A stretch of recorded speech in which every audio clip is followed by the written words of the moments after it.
సమావేశాన్ని ప్రారంభించవలసిందిగా మదన్ నీరవర్గా కోరడం జరిగింది। और ये पत्रकार परिषद में उपस्थित सभी मेरे भाइयों को मैं भारतीय जनता पक्ष की ओर से सादर अभिवादन करता हूँ। एमएलए प्रवास योजना इस तरह पूरे तेलंगाना में हर कॉन्स्टिट्यूएंसी में 20 से 27 एमएलए प्रवास योजना का आयोजन किया। हमारे शरीर में जो रीढ़ की हड्डी का इम्पोर्टेंस है वही भारतीय जनता पक्ष में संगठन होता है। संगठन के माध्यम से सत्ता और समाज इनमें रिश्ता रख के हमारी जो योजनाएं है वो समाज के आखिरी तबके तक पहुंचे, उनका सोशियो इकोनॉमिक रिफॉर्म्स हुए। यही हिसाब से भारतीय जनता पक्ष का कार्य करता है, समाज में अपनी अपनी भूमिका निभाता है। देश के सभी नागरिकों ने 30 साल के बाद 2014 में भारतीय जनता पक्ष को हमारे पंतप्रधान नरेंद्र मोदी जी इनके नेतृत्व में सत्ता सौंपी। एक पूर्ण बहुमत की सरकार देश को कहां ले जा सकती है, ये कई दृष्टि से आज जनता देख रही है। और इसी का नतीजा है कि जब 2019 के चुनाव आए तो 2014 से ज्यादा संख्या में सांसद चुन के आके पूर्ण बहुमत की सरकार फिर से मोदी जी के नेतृत्व के एनडीए को जनता ने सौंपी।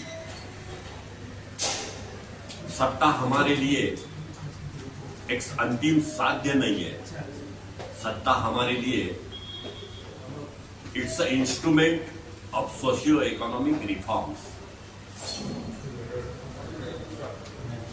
और उस माध्यम से हम प्रगति की ओर जाते वक्त ये देश की 140 करोड़ जनता, कोई भी जात की हो, पात की हो, धर्म की हो, पंथ की हो, वो समाज सब हमारे भारतीय हैं। यही नाते हम हर क्षेत्र में सरकार काम कर रही है। आज गरीब कल्याण की योजना हो, कोरोना जैसी महामारी हो, 220 करोड़ का वैक्सीनेशन हो, पंतप्रधान आवास योजना हो, उज्ज्वला गैस योजना हो, स्वच्छ भारत के अंदर में 11 करोड़ शौचालय की निर्मित, 80 करोड़ जनता को कोरोना के बाद नियमित राशन देने का निर्णय हो, देश का इंफ्रास्ट्रक्चर, रेलवे हो, नेशनल हाईवे हो, एयरपोर्ट हो, रेलवे स्टेशन हो, पंतप्रधान ग्राम सड़क योजना हो, जलमार्ग हो, या हमारी विदेश नीति, हमारे युवक, हमारा डिजिटलाइजेशन, हमारे डिजिटल पेमेंट्स,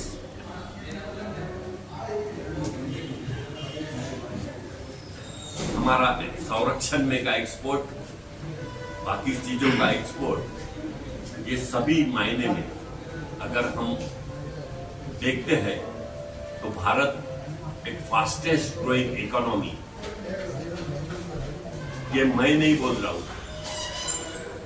तो इसको अधोरेखित करने वाली वर्ल्ड की स्टेनले मॉर्गन हो या मूडीज जैसी संस्था हो, इनका ये अनुमान है। हमारी अर्थव्यवस्था जो कभी 12वें नंबर में थी, 150 साल हम पे जिन्होंने राज्य किया, वो अंग्रेज को पीछे छोड़ के हम 5वें स्थान पे आ गए और उन 2027 तक हम 3रे स्थान पे जाएंगे। ये मूडीज और मॉर्गन स्टैनले और ऐसे कई गणमान्य संस्थाओं ने अनुमान लगाया है और हमारे यहाँ के युवक हो, युवती हो, हमारे यहाँ की जनता हो, इनके योगदान से हम ये सब करेंगे। हमने देखा 2014 के पहले हमने टीवी शुरू किया या पेपर का पन्ना उठाया, हमें हर रोज भ्रष्टाचार के नए नए रिकॉर्ड ब्रेक आंकड़े दिखाई पड़ते थे। गत 9 साल में ट्रांसपेरेंसी के साथ काम करते हुए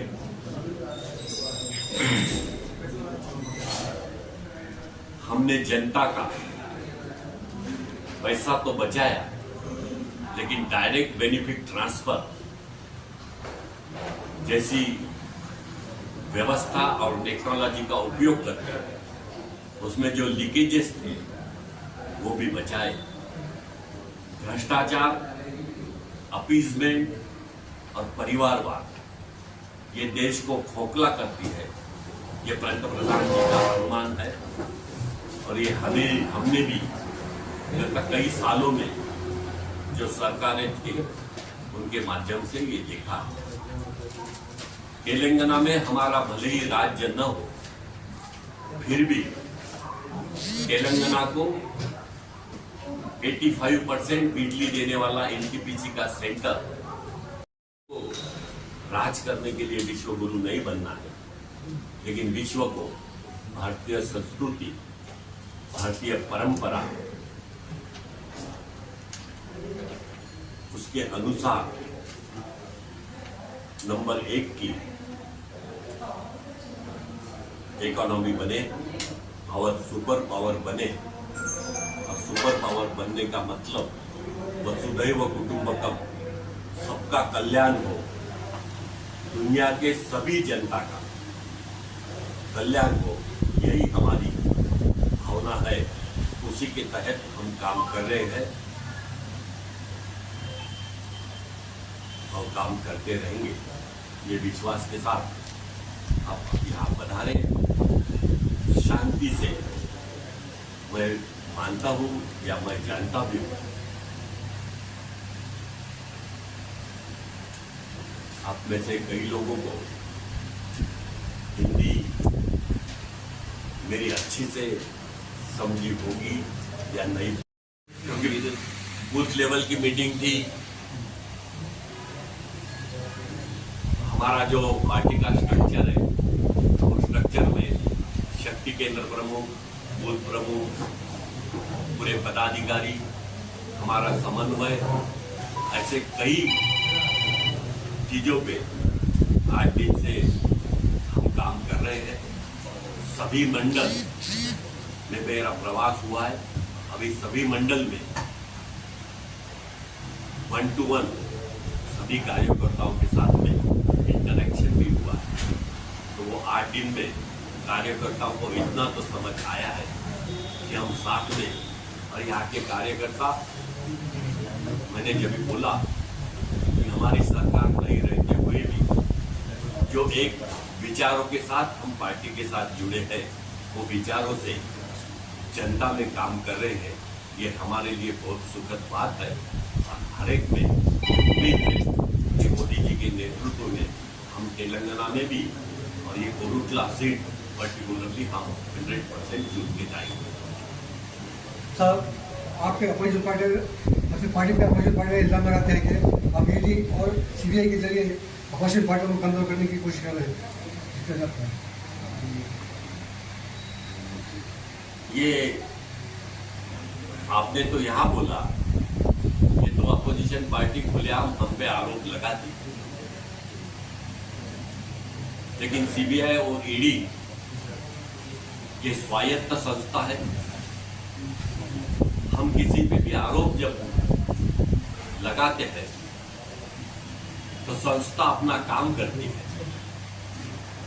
दिन काम करने के बाद बाकी पूरी कार्यवाही न्यायालयीन कक्ष में आती है। वो न्यायालय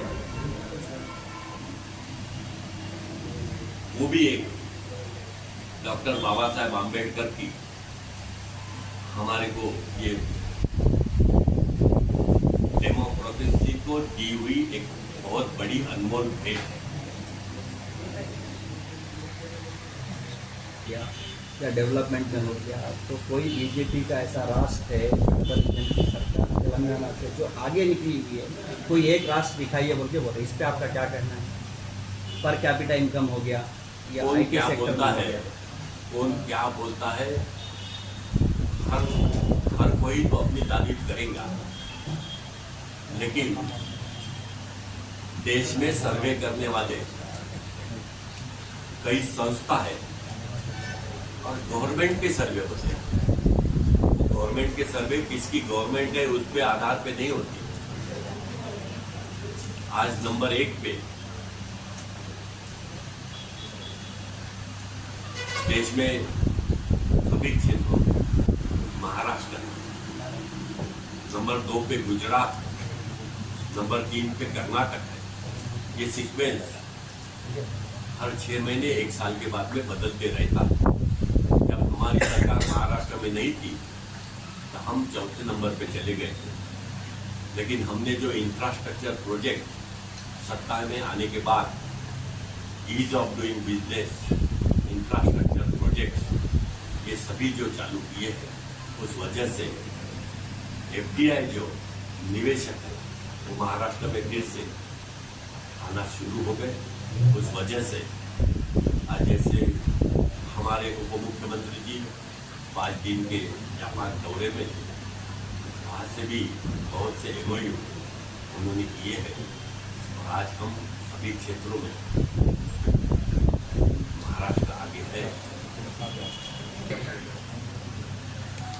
महाराष्ट्र में जब हमारी सरकार थी तो हमने 50% स्थानिक स्वराज्य संस्था में महिलाओं के लिए आरक्षण किया।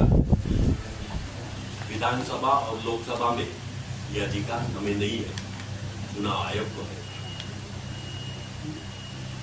सरकार के जहाँ तक विषय है वहाँ स्थानिक स्वराज्य संस्था लोकल बॉडी जो रहती है उसमें हमने ये निर्णय किया।